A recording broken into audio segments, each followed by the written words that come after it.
Sculpting twisted rocket metal and the smell of destruction into roses and flowers. This is how our next guest finds beauty and healing, not just for himself and his family, but for other Israelis living through the trauma of missiles from Gaza landing in their backyards. We're live via Skype with Yaron Bob of Rockets into Roses. Hello, Yaron, and thank you for joining us. How are you doing, first of all? Obviously, you've been living through a lot of intensity in the past week. How are you doing personally right now? It was really intense. The situation is not nice. Nobody ensuring us that tomorrow they will not firing Hezbollah, they will not fire another rocket. I'm treating my own anxiety and my own fears by turning the rockets into sculptures of beauty and prosperity. I'm turning the rockets into roses.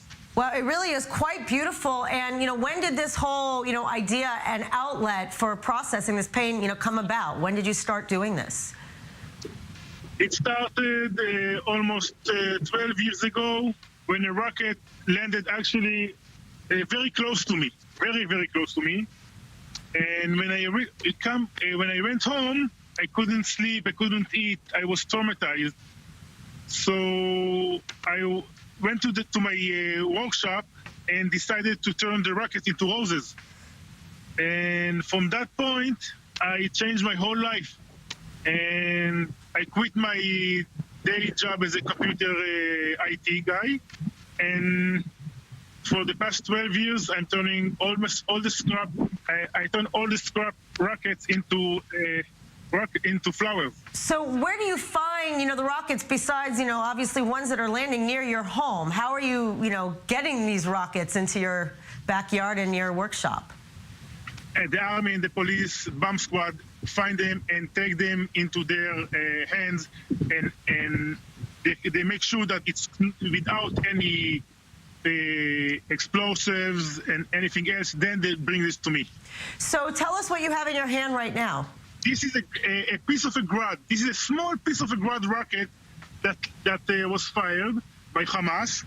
This is like you need to multiply this by 10 times. It's the height of the Grad is about 2 or 3 meters height.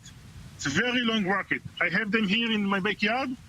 I will lift one to show you later. So how do you go about actually sculpting this into flowers? It's such an intricate process, I imagine. Yeah, I'm taking the rocket and I cut them into cylinders like that. You see, this is the part that I'm started to cut. Mm-hmm. And then I open it. You see, this is the debris that was inside of the rocket itself. I twist the metal until I'm getting like a shape of a marshmallow stick. You see? I see. This is all twisted from the inside. Wow. You see? And then I climb in the device and to open the pedals slowly until I'm getting a rose. It's really amazing that you're able to make something so beautiful. And these roses are mounted on, if you see closely, on the map of Israel. Have you found, a marketplace for this? I imagine a lot of people are feeling a connection to your work and the reason behind it. A lot of people understand my idea of turning rockets into roses, from taking a bad thing that symbolizes death and destruction and transfer it into a symbol of beauty and prosperity.